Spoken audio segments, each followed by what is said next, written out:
Hello, this is an assessment of a Bechstein Model 3 grand piano, 1895. The Model 3 is 7 foot 10 inches long. They vary slightly in length. Now this one, they are really quite exceptional pianos and one of our very favourite instruments.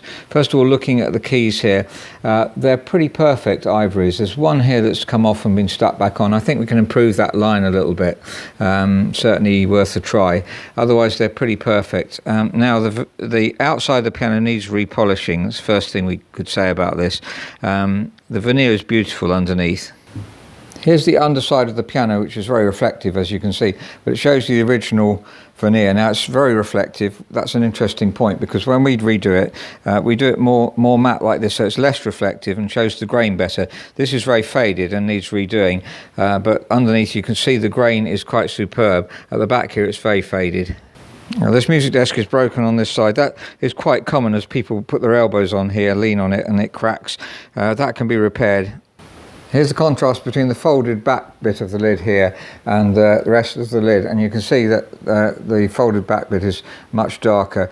We go for a colour that brings out the best in the grain. We'll show you that in a minute. Now this top of the lid here, definitely very faded, and these watermarks, they will be disguised or disappear altogether. This watermark here is no problem. Now here's the Bechstein Model 3 that we have in stock. The veneer is slightly more decorative, but you can see how we do the colour so that it brings out the best in the grain. The video here looks slightly yellower than the actual piano is. It's more kind of like medium colour, sort of between red and yellow. But you can see this it's basically natural. We haven't added any tint to the polish at all, so it's the natural veneer. Keys on this one are perfect as well, and you can see the fall there and the grain on that, and then the colour of the top of the fall here. And there's the underside of the lid. Again, it's matte instead of reflective. Perhaps it would be quite nice to have the underside reflective, which would reflect the insides of the piano. But for general, we feel the reflection is not a good idea, so we do bring it down and make it antique looking so that you can see the grain much better. Originally the legs would have been darker than the rest of the piano, so we will match that too. It's better to have the legs and in fact the stool too. That stool matches pretty well this piano. Going back to the other one, by the way, the one that we have in stock is 7 years younger, but a very, very similar piano. Looking there at the pedal lyre, it's one point about Bechstein's, the pedals are really low, which is really useful because it means if you're tall and you want to raise the piano up, raise the casters up a bit, it doesn't mean the pedals raise up too high. It's something you can do. Now look at the mechanics of the piano. The tuning pins are quite tight. On the restored one, we've replaced the tuning block, which makes them very, very tight, which is a great idea if you're going to restore the whole piano. Does this one need fully restoring? That's a good question. The strings are good. Having said that, there's some replacements here. You see the different lengths here. The tone of them, it really is a bit dull. We'll see the restored one in a minute. And the hammers are letting it down much more than the strings. Around here, by the way, this area here, soundboards are very thin on Bechstein grands, so you have to watch that you've got enough tone here. Now, that is beginning to go, but I wouldn't say it was I'd probably say on balance best to keep the soundboard, because in many respects, if you replace it, you don't end up with a true Bechstein sound. It is possible to replace it. It's this area around here. You can hear it's beginning to get a bit slightly hard. Now on the restored one, a very slight difference. Not enough to worry. That's about the only tonal difference in the whole piano. But the break point here is absolutely superb, and such a rich, warm tenor. And as we go down, very consistent, very rumbly bass, beautiful tone down there.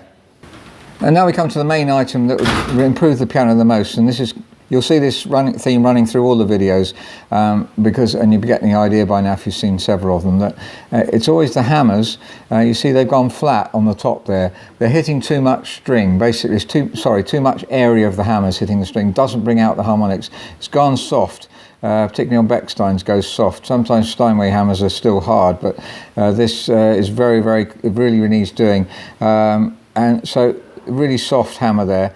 And hammers, shanks and rollers, you've often seen me do that on the other videos, because that's what needs changing. The rollers here, they will immediately bring the hammer up to a better striking distance. The distance is too great. Once it's resting on the rail there, that's not correct. It'll come up to there. It shouldn't be resting on the rail. Also makes it more noisy if it's resting on the rail.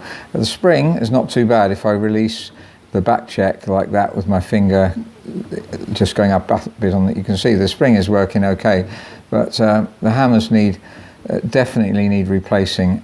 They're too podgy. You're never going to get a good tone out of those without replacing them. And this hinge here, again, it's consistently on the videos, you see that it's necessary to change this hinge. Well, you can just replace the ones that are loose. They do start to go loose. They're not actually beginning to go too loose here, but to get them consistent, get a really nice touch, then changing those. So you change just hammer, shanks and rollers, and this hinge here, all made with Renner parts, which are or possibly Arbel hammers. They're both very, very high quality Renner shanks and rollers. This is what you get in new Bechsteins. So that's the right thing to do. Underneath here you see the original tied action. That can be replaced at the same time.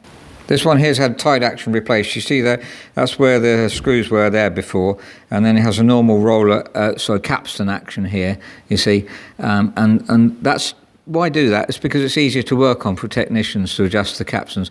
Doesn't really make a lot of difference to the touch. See, on this tied action you have to adjust front and back screws to raise the hammer height, which is obviously much more complicated.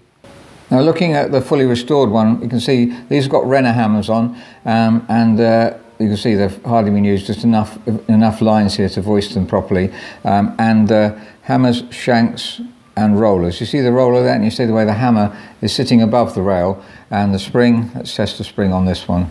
Just a beautiful rise. It's rise like the sun, is the expression technicians often use to say how it should rise, although very often set just a little bit too tense is a good idea, because it'll obviously gradually slacken off.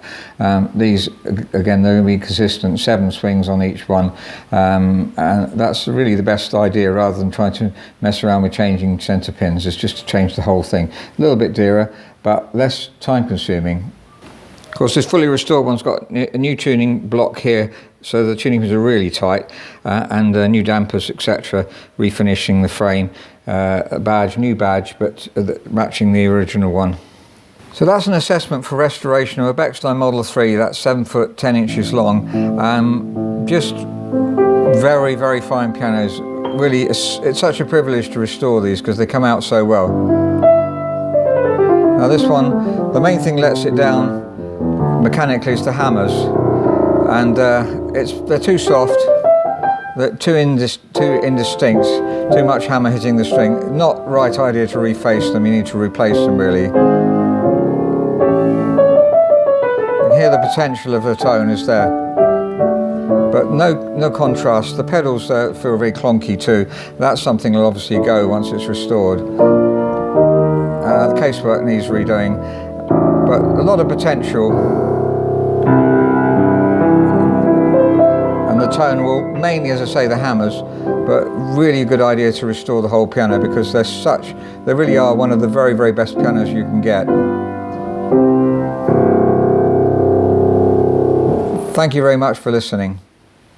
I'm going to try and play something improvised on both pianos to illustrate the difference in tone. Of course, the touch you can't feel, but the touch is obviously extraordinarily improved when you restore the piano as well.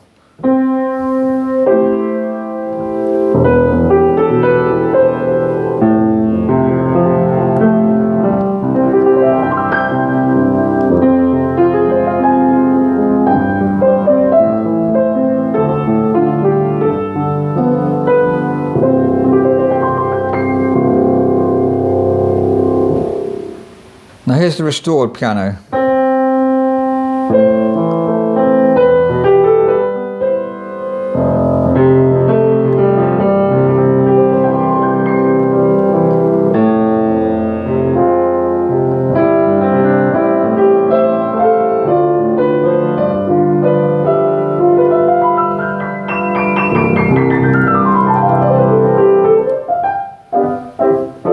That's because this has got new hammers. We've left it very slightly on the bright side, and then it can be toned down to taste. New hammers need toning down to taste. You've got to be careful if you overtone them and you end up with them too soft. And obviously hammers need playing in a bit, but this is just superb instrument, and just such a delight to play. The touch as well. It's just delicious. Thank you for listening again.